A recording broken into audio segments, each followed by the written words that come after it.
Сәлеметсіздер ме? Сіздермен Заңғарағай. Бүгінгі видеомызда 9 сынып геометрия тәжірибе видеосы 391 нұсқа. Лайк басыңыздар, комментарий қалдырып, достарыңызға осы видеоны жіберіңіздер, және де соңына дейін қарауға тырысыңыздар. Мына тапсырмалардың барлығын түсіндіретін болам. Тәжірибеға дайындық мақсатында немесе осы 90-да өтілгендерді қайталау мақсатында пайдалы болады деген ойдамын. Бастайық.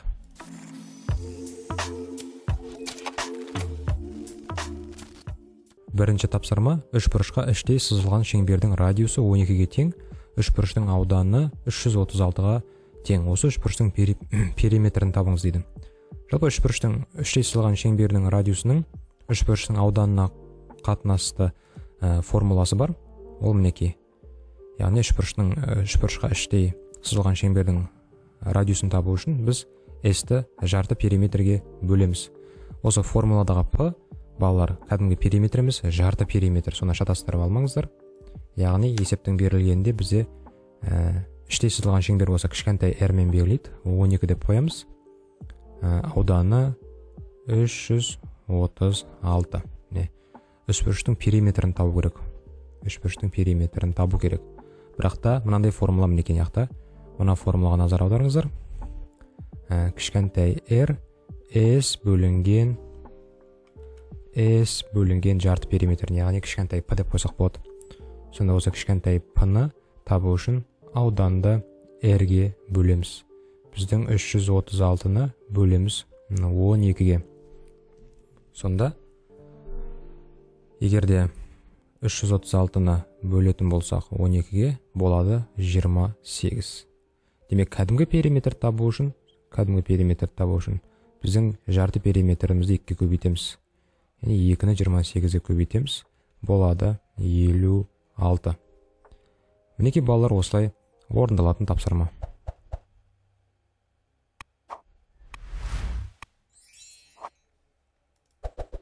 Екінші тапсырмада RTS деген үш бұрышта TS 7 см. Берілгендерін мына сызбаға бірден көрсете берейін. TS деген қабырғасы мынау 7 см, RS деген қабырғасы 5 см. Егер синус RTS дейді, яғни мына бұрыштың синусы 7-ден 2 болатын болса, TRS бұрышының синусын табу керек. Яғни мына бұрыштың синусын табу керек. Міне балалар, бұл үшін жоғарыда дайындап қойдым. Синустар теоремасын қолданамыз, яғни қабырғаларының оған қарсы жатқан бұрыштардың синусына қатынасы тең болады. Яғни сол формуланы бірден жазатын болсам, қазір біз сұрақ белгіні табу керек. Синус бұрыш TRS. Мінекей.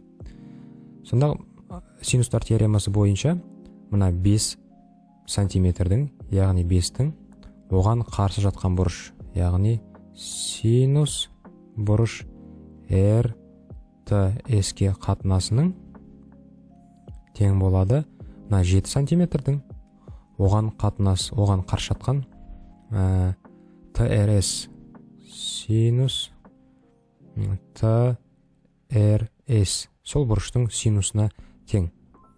Яғни түсініктірек болу үшін, мысалы, мына бұрышты альфа деп алатын болсақ, мына бұрышты бетта деп алатын болсақ, 5-тің синус альфа қатынасы 7-нің синус бетта қатынасына тең дегенмен бірдей ғой балалар. Мінекей сол мәндерін орнына қоямыз. Синус RTS дегеннің мәні белгілі ғой, 7-ден 2. Сол мәнді орнына қоя саламыз. 5 бөлінген 7-ден 2.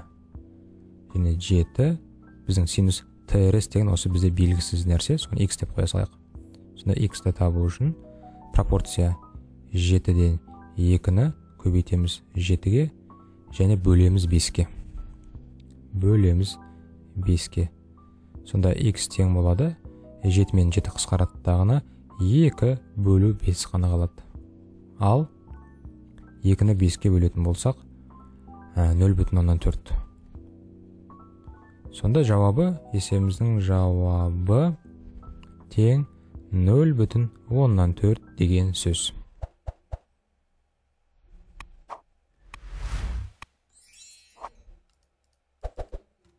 Үшінші тапсырма. ABC үш бұрышында AC қабырғасы 3 см, BC 6 см, AB 5 см. Осы берілгендерді маған жазып қою керек секілді. кәнекей АС 3 сантиметр, ал БС 6 сантиметр, және АБ 5 сантиметр. Барлық үш қабырғасы белгілеген. Косинус АБЦ бұрышын табу керек. АБЦ деген мына бұрыш қой. Осы бұрыштың косинусы. Бұл АБЦ бұрышын, яғни бұрыш, косинус бұрыш АБЦ дегенді мен косинус альфа деп алмастыра салайын.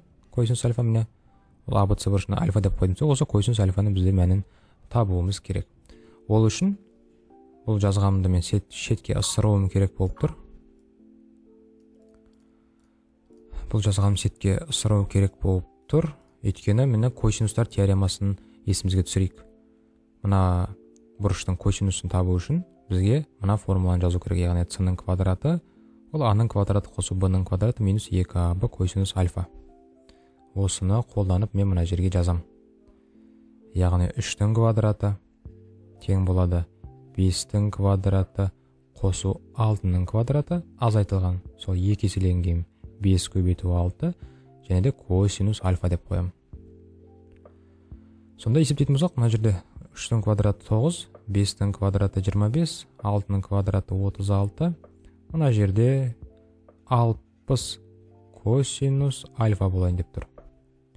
25-ке қосамыз 36-ны 61 болады. Ол 61-ден 9 азайтатын болсақ 52, яғни мынақта минус 52. Минус 52 тең минус 60 косинус альфа. Дұрыс қой, 25-ке 36-ны қостық 61, 9 азайттық минус 52. Екі жағында 2-ке бөлік, 52-ні 2-ке бөлсек 26. Минус пен минус қысқарады, минус пен минус жөледі, сонда 62-ке бөлсек болады 30. Тағы да 2-ке бөлсек болады, мына жерде 13, мына жақта 15. Демек, косинус альфа дегеніміз 13-тің 15-ке қатынасы. Жаңағы косинус бұрыш АБЦ дегеніміз осы 15-тің 15-ке қатынасы деген сөз. Міне балалар, осылай орындалатын тапсырма.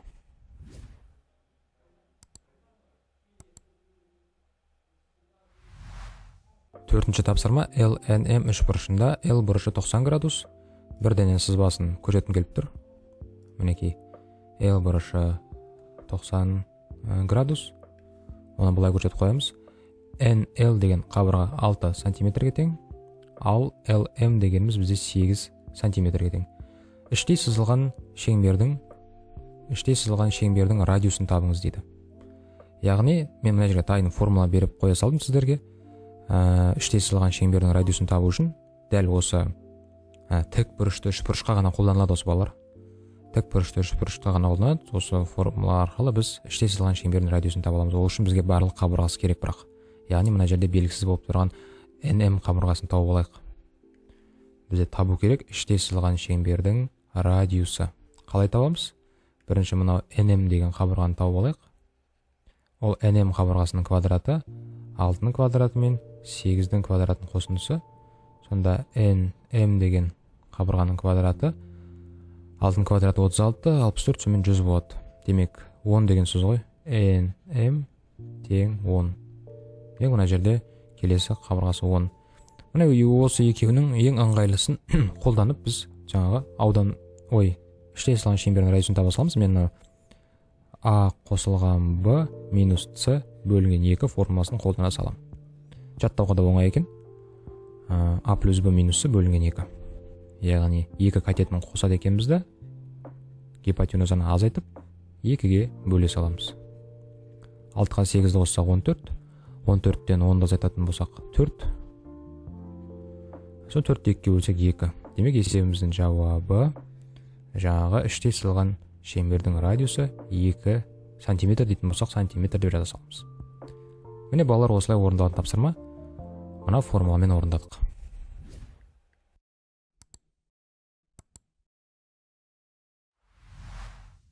Бесінші тапсырма көлденең және тік сызықты биіктікте ұшатын ұшақтың жолағының басы мен шетін білдіретін жолын ұзындығы 2000 метр.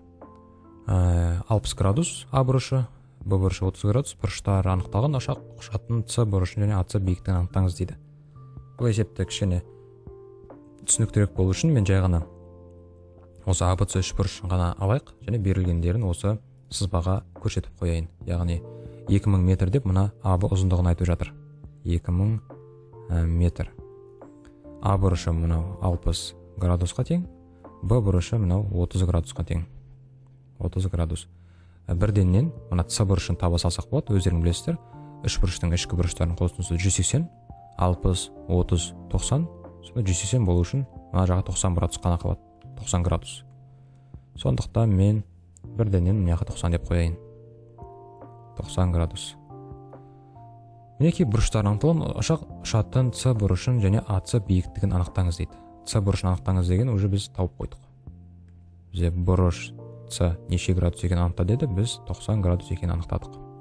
Енді АС кесіндісінің ұзындығын табу керек мынау. АС биіктігінің. Бұны қалай анықтасақ болады? Анықтайтын бірнеше жолы бар. Жаңа синустар теоремасын қолдансақ болады. Яғни бізге осы АС белгісіз ғой, осыны табу керек. Сондықтан x деп қоятын болсақ, x сантиметр. Сантиметр емес, бізде метрмен белгілі бар.